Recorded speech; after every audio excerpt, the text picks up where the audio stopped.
بسم اللہ الرحمن الرحیم۔ سیرت النبی صلی اللہ علیہ وسلم کا آج چوتھا سبق ہے۔ اس سے پہلے اسباق میں ہم نے سیرت النبی صلی اللہ علیہ وسلم کا تعارف پڑھا، اس کی اہمیت کو جانا، اور اس کے بعد حضرت ابراہیم علیہ السلام اور حضرت اسماعیل علیہ السلام کا کچھ تعارف ہوا، اور گزشتہ سبق میں جناب نبی کریم محمد مصطفیٰ صلی اللہ علیہ وسلم کا نسب مبارک جو ہے، اس میں جو مشہور شخصیات گزری ان کے بارے میں آپ کے سامنے کچھ گزارشات رکھی تھی۔ آج آپ صلی اللہ علیہ وسلم کے نسب مبارک میں جو مشہور شخصیات گزری ہیں انہی کے تعارف کو اور آپ صلی اللہ علیہ وسلم کے نسب کو اور حضرت عبد المطلب کا زمزم کا کنواں کھودنا، اس کے بارے میں انشاءاللہ گفتگو ہوگی۔ آپ صلی اللہ علیہ وسلم کے نسب میں ایک شخص گزرے ہیں جن کو قصی کہا جاتا ہے۔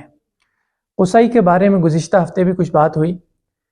قصی بڑے ہی بردبار اور بڑے ہی تیز تراز انسان تھے، اور 2300 سال کے عرصے کے بعد پہلے شخص تھے آل اسماعیل میں کہ جن کو مکہ کی حکومت ملی، اور یہ وہ پہلے شخص تھے جنہوں نے تمام قبائل کو جمع کیا، اور جو قبائل پہاڑوں پر رہنے والے تھے ان کو جمع کر کے مکے کے درمیان میں آ کر بسایا۔ اور یہ پہلے شخص تھے جنہوں نے بہت سے شعبے قائم کیے، جن میں ایک شعبہ دار الندوہ تھا، ایک شعبہ سقایا کا تھا، ایک شعبہ نقابت کا اور حجابت کا۔ یہ جو تمام شعبے تھے، دار الندوہ تو وہ شعبہ تھا جس میں تمام عرب قبائل بیٹھتے تھے اور بیٹھ کر مشورے کرتے تھے، کوئی بھی معاملہ ہو اس کا مشورہ دار الندوہ ہی میں سے ہوتا تھا۔ آپ صلی اللہ علیہ وسلم کے قتل کی سازشیں بھی وہیں پر ہوئیں، لیکن عرب کو ایک جگہ جمع کرنے اور ان میں اجتماعیت پیدا کرنے کے لیے یہ دار الندوہ قائم ہوا۔ اس کے بعد کچھ شعبے ایسے تھے جن کی متولیت قصی ہی کے پاس تھی، جیسے کہ حاجیوں کو کھانا کھلانا، ان کو پانی پلانا۔ اسی طرح کہیں جنگ ہوتی تھی، اس کے لشکر میں کون جھنڈے کو اٹھائے گا، یہ تمام شعبے تھے جس کی قصی نے بنیاد رکھی۔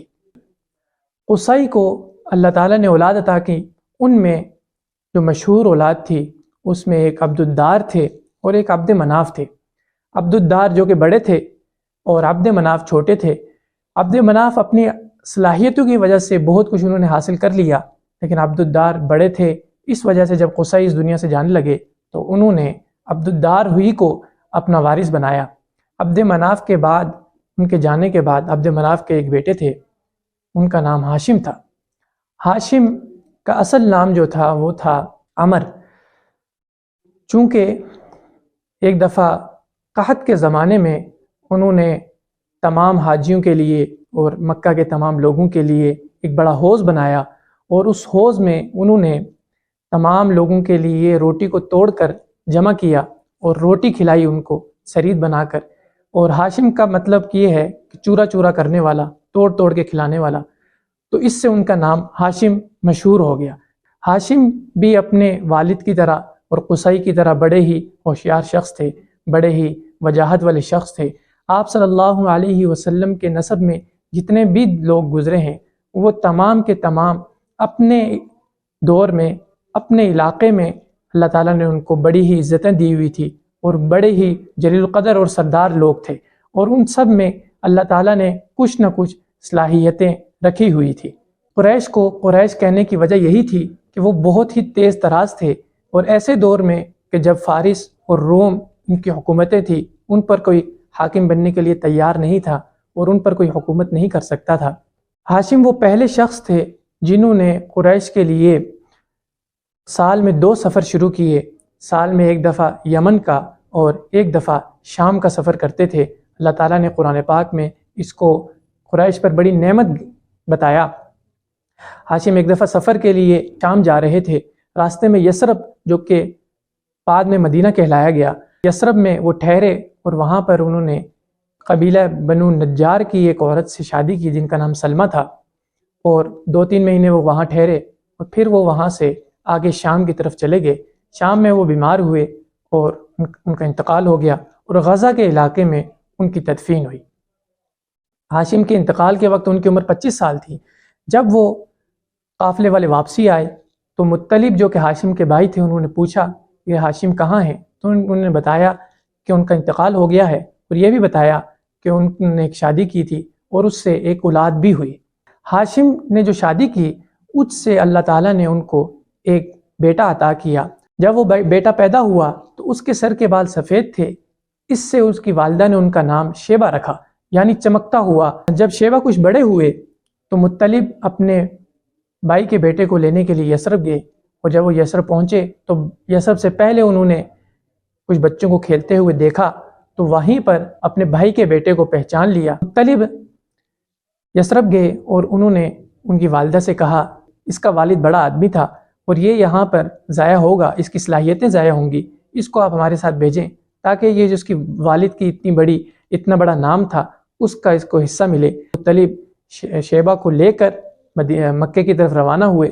جب وہ مکہ میں داخل ہونے لگے تو لوگوں نے ان کو بچے کو دیکھا تو اس سے انہوں نے کہا کہ عبد المطلب، یعنی مطلب کا غلام، اور یہیں سے عبد المطلب کے نام سے وہ مشہور ہو گئے۔ ہاشم کے انتقال کے بعد جب عبد المطلب یعنی شیبہ کو مکہ میں لایا گیا تو اور وہ وہاں پر رہے، اور اللہ تعالیٰ نے ان کو وہاں پر بڑی عزتیں دی، بڑی اللہ تعالیٰ نے ان کو نام دیا، لوگ ان کی بڑی قدر کرنے والے تھے۔ جب وہ بڑے ہوئے تو اور کعبے کی متولیت بھی ان کے پاس تھی تو انہوں نے ایک بار خواب دیکھا کہ خواب میں کوئی ان کو کہہ رہا ہے کہ کنواں کھودو، یا پھر ان سے کہا گیا کہ زمزم کو کھودو۔ 3-4 بار یہ خواب میں بتایا گیا۔ آخری بار جب خواب دیکھا اور اس جگہ کی نشاندہی کی گئی کہ اس جگہ پر زمزم کو کھودو تو انہوں نے یہ سمجھ لیا کہ یہ سچا خواب ہے۔ پھر اپنے بیٹے حارث کو لے کر وہاں گئے اور کھدائی شروع کی۔ قریش ان سے کہنے لگے کہ آپ یہ کیا کرتے ہیں، اور ان کا کسی نے ساتھ نہیں دیا، وہ اکیلے کھدائی کرتے جاتے تھے اور زمزم کا کنواں کھودتے جاتے تھے۔ میں نے آپ کو پچھلے اسباق میں بتایا تھا کہ قبیلہ جرہم جب وہاں سے جانے لگا تو اس نے زمزم کے کنویں کو بالکل بند کر دیا تھا، تو یہ دوسری بار زمزم کا کنواں حضرت عبد المطلب نے نکالا، اور اس وقت حضرت عبد المطلب جب زمزم کے کنویں کو نکال رہے تھے تو انہوں نے یہ نظر مانی کہ اگر اللہ تعالیٰ نے مجھے 10 بیٹے دیے تو میں ان میں سے ایک کو اللہ کے راستے میں قربان کروں گا۔ عبد المطلب نے اپنی نظر کو کس طرح پورا کیا، اور اصحاب فیل کا کیا واقعہ تھا، اور اس کے بعد آپ صلی اللہ علیہ وسلم کی پیدائش کا واقعہ اور اس وقت کے کیا حالات تھے، انشاءاللہ اگلے سبق میں بیان کیا جائے گا۔